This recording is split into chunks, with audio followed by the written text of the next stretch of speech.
Évangile de Matthieu, chapitre 14. En ce temps-là, Hérode le tétrarque, ayant entendu parler de Jésus, dit à ses serviteurs, « C'est Jean-Baptiste.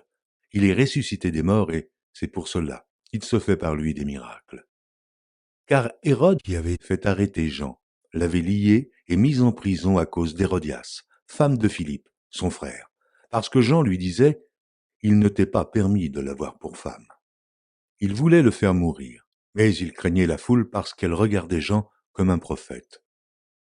Or, lorsqu'on célébra l'anniversaire de la naissance d'Hérode, la fille d'Hérodias dansa au milieu des convives et plut à Hérode, de sorte qu'il promit avec serment de lui donner ce qu'elle demandait.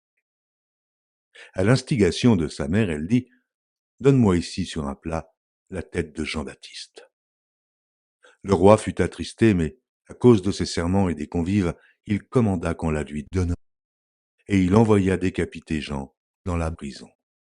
Sa tête fut apportée sur un plat et donnée à la jeune fille, qui l'apporta à sa mère. Les disciples de Jean vinrent prendre son corps et l'ensevelir, et ils allèrent l'annoncer à Jésus. À cette nouvelle, Jésus partit de là dans une barque pour se retirer à l'écart dans un lieu désert, et la foule, l'ayant su, sortit des villes et le suivit à pied. Quand il sortit de la barque, il vit une grande foule et fut ému de compassion pour elle.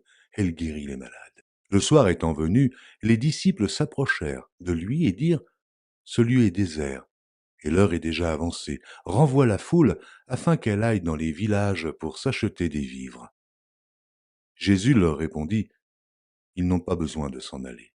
Donnez-leur vous-même à manger. » Mais ils lui dirent, « Nous n'avons ici que 5 pains et 2 poissons. » Il dit, « Apportez-les-moi. » Il fit asseoir la foule sur l'herbe, prit les 5 pains et les 2 poissons et, levant les yeux vers le ciel, il rendit grâce.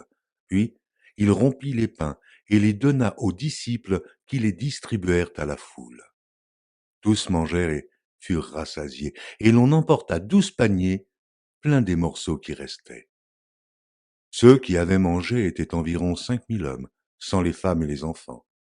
Aussitôt après, il obligea les disciples à monter dans la barque et à passer avant lui de l'autre côté, pendant qu'il renverrait la foule.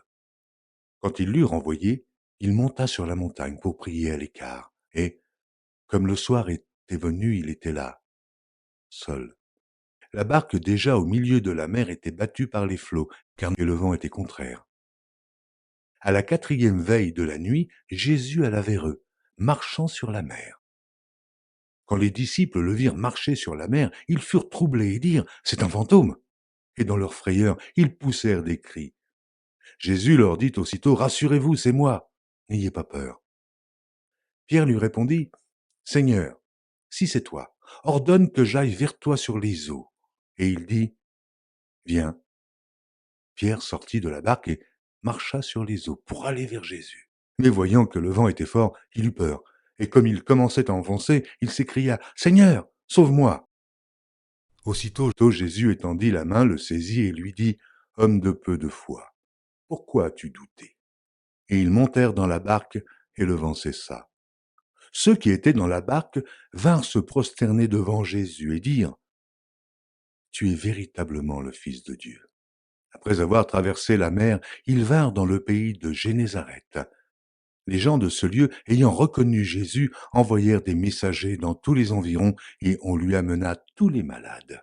Ils le prièrent de leur permettre seulement de toucher le bord de son vêtement, et tous ceux qui le touchèrent furent guéris.